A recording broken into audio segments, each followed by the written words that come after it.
जय हिंद प्यारे बच्चों। स्वागत है आपका आपके अपने परिवार भारतवर्ष क्लासेस में। प्यारे बच्चों, आज हम लोग कक्षा 5 JCRT हिंदी पाठ्य पुस्तक भाषांजलि में पाठ 9 काबुली वाला को पढ़ेंगे। ठीक है बच्चा। यह कहानी जो है रविंद्रनाथ टैगोर जी के द्वारा लिखी गई है, जिन्हें गुरुदेव के नाम से भी जाना जाता है। ठीक है बच्चा। तो सबसे पहले हम थोड़े से गुरुदेव रविंद्रनाथ टैगोर जी के बारे में जान लेते हैं। प्यारे बच्चों, रविंद्रनाथ टैगोर जी का जन्म 7 मई 1861 को कलकत्ता में हुआ था, जिसे आज हम लोग कोलकाता के नाम से जानते हैं। इनके पिताजी का नाम देवेंद्रनाथ टैगोर और माताजी का नाम शारदा देवी था। ठीक है। इन्होंने हिंदी व बंगला में रचनाएं की है। इन्हें एशिया का प्रथम साहित्य पुरस्कार दिया गया है। इनकी एक पुस्तक थी, इनकी एक रचना है बच्चा गीतांजलि। गीतांजलि के लिए इन्हें एशिया में प्रथम साहित्य पुरस्कार भी नोबेल का दिया गया है। ठीक है। अब इनके लिखे दो प्रमुख जो कविताएं हैं वो दो देशों का राष्ट्रगान के रूप में भी गाया जाता है। पहली कविता जो है वो जन गण मन, इनकी जो रचना है वो भारत के राष्ट्रगान के रूप में गाई जाती है। और दूसरी रचना आमार सोनार बंगाल, बांग्लादेश का राष्ट्रगान है। ठीक है। तो ये बातें आपको गुरुदेव रविंद्रनाथ टैगोर जी के बारे में ध्यान में रखना है। ठीक है। चलिए हम प्रारंभ करते हैं इस कहानी को। कहानी का नाम है काबुली वाला। काबुली वाला यानी जो व्यक्ति काबुल में रहता है उसे इस पाठ में काबुली वाला कहा गया है। ठीक है। काबुल एक स्थान का नाम है। तो यहाँ पे कुछ इस प्रकार से प्रारंभ होती है। मेरी 5 बरस की लड़की मीनी से घड़ी भर भी बोले बिना नहीं रहा जाता। बरस का अर्थ यहाँ पे वर्ष होगा और यहाँ पे घड़ी भर यानी क्षण भर भी यहाँ पे बता रहे हैं कि मेरी जो 5 वर्ष की लड़की मीनी है वह क्षण भर भी शांत नहीं रहती है, यानी वो लगातार बोलती रहती है। जैसा कि बच्चों का स्वभाव होता है उसी प्रकार मीनी का भी स्वभाव है। एक दिन वह सवेरे सवेरे ही बोली, बाबूजी, राम दयाल दरबान है ना, वह काक को कौवा कहता है। क्या बोलती है वह सुबह सुबह कि जो राम दयाल दरबान है वो काक का कौवा कहता है। प्यारे बच्चों, यह जो काबुली वाला कहानी है वो बांग्ला में लिखी गई थी, इसीलिए बंगाल में कौवा को काक बोलते हैं। तो क्या बोल रही है वो कि यह जो है कौवा को काक को कौवा कहता है, यानी जो बंगाल में काक बोलना चाहिए वो कौवा बोल रहा है। तो इससे पहले उसके पिताजी कुछ बताते, फिर वो दूसरी बात स्टार्ट करती है। वह कुछ जानता नहीं ना बाबूजी, मेरे कुछ कहने से पहले ही उसने दूसरी बात छेड़ दी। अब दूसरी बात वो क्या बोलती है, देखो बाबूजी, भोला कहता है आकाश में हाथी सूंड से पानी फेंकता है, इसी से वर्षा होती है। अच्छा बाबूजी, भोला झूठ बोलता है ना। और वह फिर से खेल में लग गई, यानी सिर्फ प्रश्न पूछ रही है, उत्तर खुद ही दे रही है। प्रश्न पूछ रही है और खुद से उसका उत्तर दे रही है। जैसा कि बच्चों का स्वभाव होता है, उनके मन में तरह तरह के विचार आते हैं। बादल कैसे बनते होंगे, वर्षा कैसे होती है। ठीक है। तो इसी तरह मिनी अपने स्वभाव के अनुरूप, अपने बालपन के अनुरूप तरह तरह के विचित्र प्रश्न पूछती है। मेरा घर सड़क के किनारे है। एक दिन मिनी मेरे कमरे में खेल रही थी। अब यहाँ पे जो इस पाठ के लेखक हैं वो बता रहे हैं कि इनका जो घर है वो सड़क के किनारे है। ठीक है। तो एक दिन इनकी जो बेटी है वो मिनी इनके रूम में, इनके कमरे में खेल रही होती है। अचानक वह खेल छोड़कर खिड़की के पास दौड़ गई और बड़े जोर से चिल्लाने लगी, काबुली वाले, ओ काबुली वाले। उन्होंने बाहर काबुली वाले को देखा और दो जोर से काबुली वाले को आवाज़ लगाने लगी। अब यहाँ पे काबुली वाले की वेशभूषा के बारे में बताया जा रहा है कि किस प्रकार काबुली वाले की वेशभूषा है और वो क्या क्या बेचने आता है।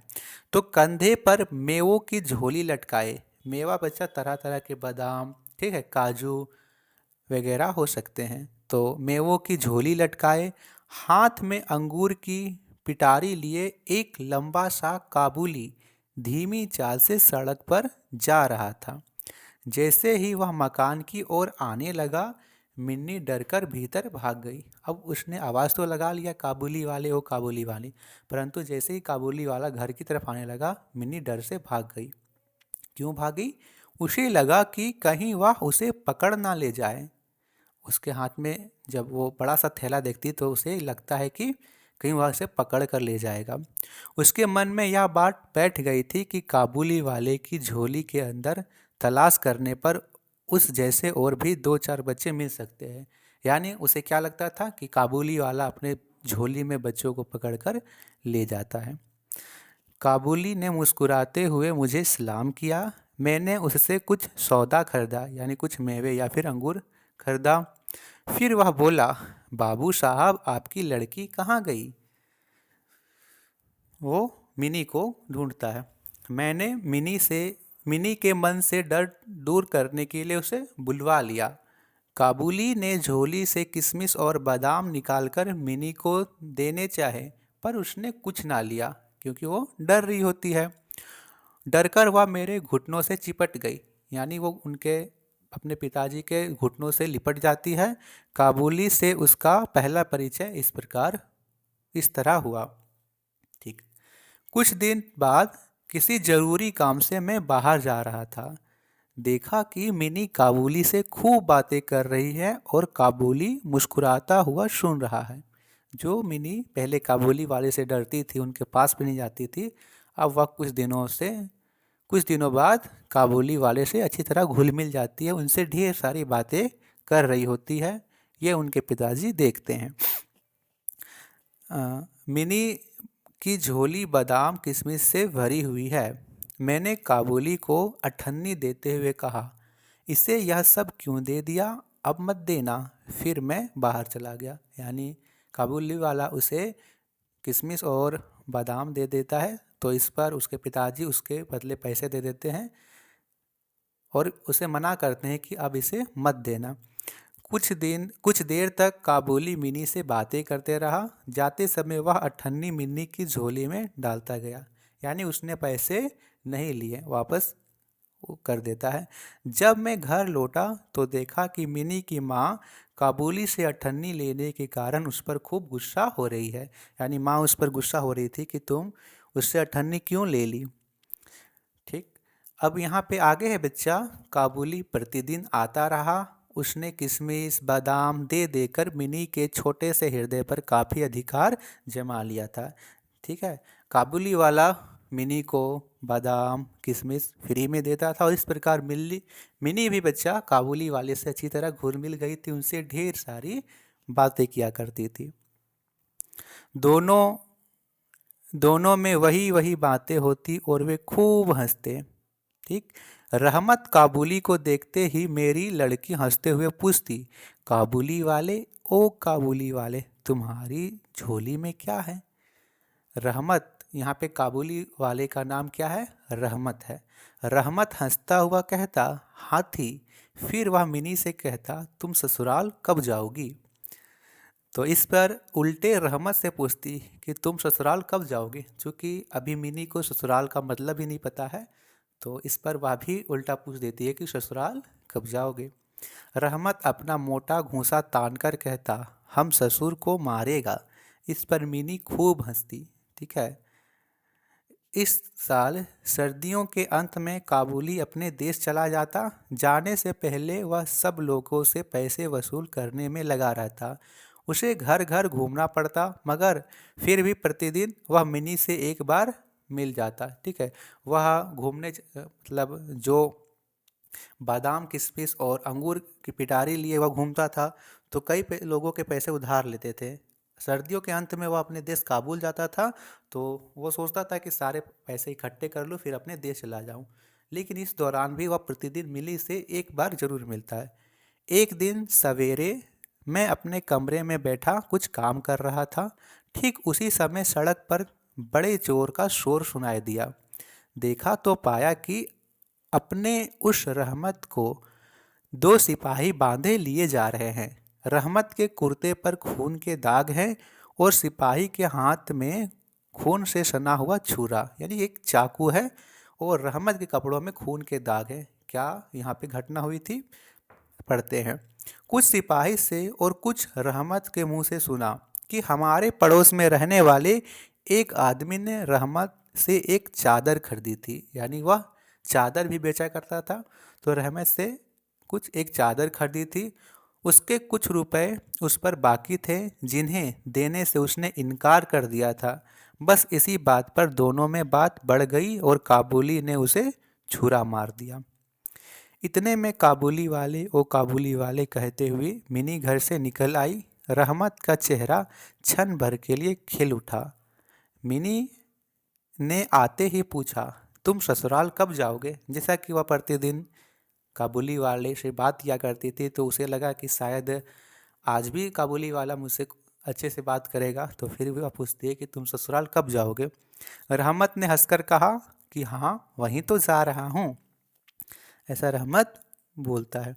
रहमत को लगा कि मिनी उसके उत्तर से प्रसन्न नहीं हुई। तब उसने घूंसा दिखाकर कहा, ससुर को मारता पर क्या करूं, हाथ बंधे हुए हैं।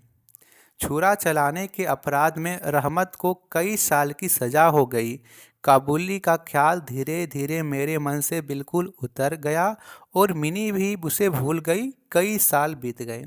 ठीक है, उसने जो छुरा चलाया था उस पर उसे कई वर्षों की सजा हो जाती है और धीरे धीरे जो यहाँ पे लेखक हैं और उनकी बच्ची मिनी है वो काबुली वाले को भूल जाती है।